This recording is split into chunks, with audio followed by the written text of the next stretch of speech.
सुधरने का क्या लेगा पाकिस्तान? खुद भारत को जलाने के चक्कर में आपका अपना देश जल रहा है, और बाकी आपके देश के हालत सूरत हाल क्या है साहब, बार बार कह कह के मैं भी अब थक चुकी हूँ, क्योंकि शायद आपको बहुत ज़्यादा तकलीफ ना होती हो अपने देश के सूरत हाल देखकर, भुखमरी देखकर, आपका कर्ज देखकर, लेकिन हम लोगों को थोड़ी तकलीफ हो जाती है। कम से कम आतंकियों को लेकर जो आपका दोहरा रवैया है, जिनको पालते पोसते हैं, जो आपके यहाँ पुलिसकर्मियों को मार रहे हैं, आप कश्मीर में अशांति फैलाना चाहते, कभी तो सुधरने का नाम लेगा आपका देश, या ऐसे ही चलता रहेगा?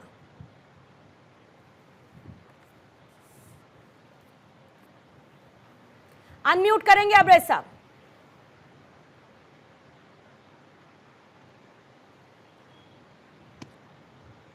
अब्रेज साहब का साउंड चेक करेंगे। हाँ जी, अब सुन पा रही हूँ, बोलिए। देखिए, I believe facts speak louder than the words. जो मुझसे पहले पैनलिस्ट थे भारत की तरफ से, जो नुमाइंदगी कर रहे थे, रिप्रेजेंट कर रहे थे अपनी पार्टीज को, अपने मुल्क को, मैं ये समझता हूँ कि फैक्ट्स के साथ हम बिल्कुल बात करेंगे। और सबसे पहले मैं मजम्मत करूंगा ये जितनी भी मिलिटेंट्स ने वहां पे अटैक किए, but I will definitely agree with the point of view of Harshpreet, जो उन्होंने बात की वहां पे उन हालात की, 370 से पहले की बात हो, 335 से पहले की बात हो, या मौजूदा हालातों वाकयात की संगीनी की बात हो, हर सूरत में दुनिया के किसी भी मुल्क में कोई भी मिलिटेंट, कोई भी दहशतगर्द या टेररिस्ट कहीं पे भी अटैक करता है तो पाकिस्तान के शहरी होने के नाते मैं इस चीज की मजम्मत करता हूँ। दो तीन चीजें आपके सामने रखूंगा मुख्तसरन। मैं ये समझता हूँ कि जो इस वक्त फ्रीडम फाइटर्स वहां पे जिस तरह की वो स्ट्रगल कर रहे हैं, स्ट्राइव कर रहे हैं, लड़ रहे हैं, मर रहे हैं या किसी को मार रहे हैं, देखें ये तो वहां की हुकूमत की लाइबिलिटी है, रिस्पॉन्सिबिलिटी है। जिस तरह पुलिस ने ये चीज बताई कि सेंट्रल हुकूमत जो है वहां पे आपने इतनी बड़ी सेना अपनी तैनात की है, अपनी फोर्स तैनात की है, अगर कोई भी आतंकवादी किसी भी दुनिया के मुल्क से आता है तो आप उसे मार गिराएं। आप पाकिस्तान को लेबल करने से पहले, इस पे एलिगेशन या एक्विजिशन लगाने से पहले अपनी एजेंसी इनकी सिक्योरिटी और सेफ्टी को इंश्योर करें। किसी भी दुनिया के मुल्क से आतंकवादी आता है आप उसे मार गिराएं। देखिए, हम हमेशा ये बात करते हैं, हम माजी की तरफ चले जाते हैं, हम हिस्ट्री की तरफ चले जाते हैं, फिर पाकिस्तान ने आतंकवादी को प्रोत्साहन। जब हम किसी भी टॉपिक पे बात करते हैं तो मेरा ख्याल ये है कि हम उस टॉपिक एक्सटेंट तक ही बात करें, ना हम कुलभूषण यादव तक जाएं, ना हम अभिनंदन तक जाएं, ना इससे पिछले मामलात के अंदर जाएं। आज का इशू ये है कि जो कश्मीर के अंदर ये बड़ा अफसोसनाक, कर्तनाक या देशनाक वाकया हुआ है, मैं बतौर पाकिस्तानी इसकी मजम्मत करता हूँ। बिल्कुल फैक्ट फाइंडिंग कमेटी को इसको इन्वेस्टिगेट और इंटेरोगेट करना चाहिए। अगर पाकिस्तान से इसके अंदर लोग मुलविस हैं तो फिर इससे बड़े चर्चे में बैठ के हम बात करेंगे, हम एक्नॉलेज करेंगे, हम तस्लीम करेंगे इस चीज को। लेकिन हम अगर एक तरफा बातें करते जाएं, अगर किसी इंडियन की स्टेटमेंट या जम्मू कश्मीर के सदर की स्टेटमेंट या उसके इंसेस्टर की स्टेटमेंट चला दें, दूसरी तरह की स्टेटमेंट ना ले।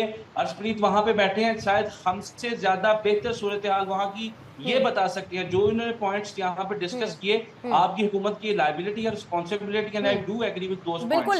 बिल्कुल है, और आपकी इस बात से मैं भी इत्तेफाक रखती हूँ। अर्शदीप जी ने कहा, मैं बिल्कुल उस बात से इत्तेफाक रखती हूँ। लेकिन ये बताइए अब्रेज साहब, आप आतंकी भेजते रहेंगे, वही आतंकी आपके मुल्क को आतंक की आग में झोंकते रहेंगे, वही आतंकी भारत में घुसकर अमन और शांति कश्मीर की भंग करेंगे, लेकिन आप उनको भेजना नहीं छोड़ेंगे। और जब हम उनको मार देते हैं तो आप तो उनको अपनाने से और मानने से भी इनकार कर देते हैं कि हमारे थे। और आप बता दीजिए कौन सा ऐसा आतंकी संगठन, मैं किस किस की बात करूं आप मुझे बताइए। हिजबुल मुजाहिदीन की बात करूं, लश्कर तैयबा की बात करूं, जैश ए मोहम्मद की बात करूं, ये अमेरिका से आते हैं क्या? चाहे वो वजीरिस्तान हो, चाहे केपीके हो, we had a long battle against these terrorist in Pakistan. Zarb-e-Azam हो, ऑपरेशन रसूल फसाद हो, डिफरेंट ऑपरेशन पाकिस्तान में किए गए, और हम लोग खुद इन लोगों के खिलाफ एक जंग लड़ रहे हैं। और हमने डेली बेसिस पे देखते हैं पाकिस्तान के अंदर दहशतगर्दी के जो हमले होते हैं उसमें हमारी पाक फौज के जो नौजवान हैं वो भी शहादत नोश करते हैं।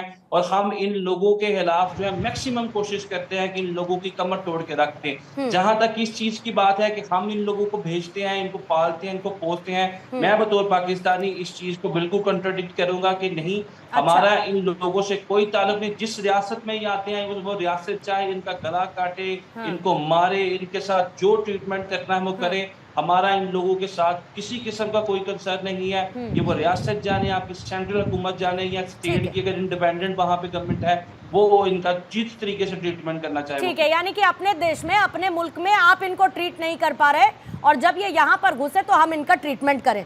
त्यागी साहब, आपके पास आते हुए, क्योंकि खुद इनके डॉन की रिपोर्ट इस हवाले से कहती है, और एक बात बताऊं अब्रेज साहब, मुस्कुराने की बात नहीं है, क्योंकि आतंकी आपके देश को जला रहे हैं और यही आतंकी हमारे कश्मीर में अशांति फैला रहे हैं। आपके चेहरे पर ये जो 2 बार मुस्कुराहट आई है, उन परिवारों से जरा जाकर बात करिए जिनके लोग इन आतंकियों को खत्म करने में खुद को न्यौछावर कर देते हैं और उनकी शहादत हो जाती है। जरा उन परिवार के आंसू देख लीजिए। यहाँ पर बैठकर मुस्कुराने से अगर आपको तसल्ली मिलती हो तो यहाँ मत मुस्कुराइए, यहाँ से हट के मुस्कुराइएगा जितना मुस्कुराना है। त्यागी साहब सुनिए मेरी बात, 1 सेकेंड। आप लोगों का दोहरा रवैया हर कोई जानता है, वकास अब्रेज खान, हर कोई जानता है पाकिस्तान का दोहरा रवैया। आप कहते हैं कि आपने आतंकियों को नहीं पाला, आप सरासर साफ तौर पर झूठ बोलते हैं जो ये कहते थे त्यागी साहब कि हमारे यहाँ तो आतंकी है ही नहीं, हमारे यहाँ तो आतंकी है ही नहीं। और अब क्या है, इनकी डॉन के हवाले से खुद ये रिपोर्ट है, जब इनकी आर्मी ये कहती है कि पाकिस्तान में रोज 130 ऑपरेशन करने पड़ते हैं, 8 महीनों में आतंकियों के खिलाफ 32,000 से ज्यादा ऑपरेशन चलाए गए और इसमें 90 आतंकी मारे गए, ये खुद इनके आर्मी चीफ कहते हैं। जी बिल्कुल ठीक कह रही हैं आप पूर्णिमा जी, जय हिंद। मैं सबसे पहले तो ये कहना चाहूँगा कि जो हमारे पाकिस्तान के लर्निंग पैनलिस्ट यहाँ बैठे हैं, अगर वो ये कहें कि हम पाकिस्तान से आतंकी नहीं भेजते, तो ये इस तरह का झूठ बोलना है जैसे ऑक्सीजन कहने लगे कि मैं वस्तुओं के जलने में मदद नहीं करती। एटमाबाद में अब तक तो अलग अलग जैसे मोहब्बत और लश्कर तैयबा आतंकियों को भेजते थे, अब तो सलाहुद्दीन हो या मसूद अजहर हो या हाफिज सईद हो, ये सारे संगठन मिलके बाकायदा एक आतंकियों की फैक्ट्री तैयार कर रहे हैं उसी जगह जहाँ पे लादेन को मारा था। क्या वो इनके देश में नहीं था? लिहाजा मैं इस बात पे नहीं जाता, ये तो ठीक है ये भेजते हैं। मेरा कहना जरा सा और है, शिकायत कमजोर लोग करते हैं, क्या हम कमजोर हैं? मैं कहता हूं कि अगर आप आतंकियों का मनोबल बढ़ाओगे और अपनी सेना का मनोबल घटाओगे तो नतीजा क्या होगा? मैं आपसे कुछ सवाल पूछता हूँ, कुछ पैनलिस्ट हैं मेरे से ज्यादा अच्छे, नाराज हो जाएंगे, लेकिन जो सच है वो सच है। क्या ये सच नहीं है कि हमारे यहाँ के ही जम्मू एंड कश्मीर के ही एक हमारे माननीय सांसद जी ने ये कहा कि अरे हिंदुस्तान की सेना और पाकिस्तान के आतंकियों में गठजोड़ है, और उसी माननीय सांसद जी ने ये भी कहा कि अगर चीन की हुकूमत हिंदुस्तान में आ जाए तो हमारे लिए अच्छा है, और वही माननीय सांसद जी ने ये भी कहा कि पाकिस्तान ने चूड़ियां नहीं पहन रखी हैं, उसके पास एटम बम है। अब मुझे ये बताइए कि वही माननीय सांसद जी आज ये कहने लगे एक दूसरा कंबल ओढ़ के कि नहीं साहब पाकिस्तान नहीं ले पाएगा कश्मीर को, ये नहीं बनेगा।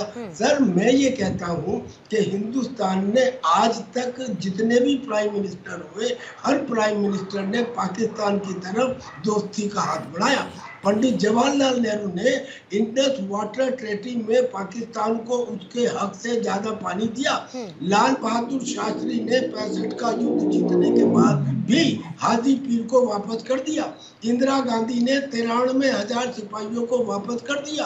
अटल बिहारी वाजपेयी शांति की बस लेके लाहौर तक गए। नरेंद्र मोदी जी नवाज शरीफ के घर में एक शादी में शरीक होने गए। हर बार पाकिस्तान ने पीछे से कमर में छुरा घोंपा। अब सवाल ये है कि हमने अगर विश्वास न किया होता तो क्या पाकिस्तान विश्वासघात कर पाता?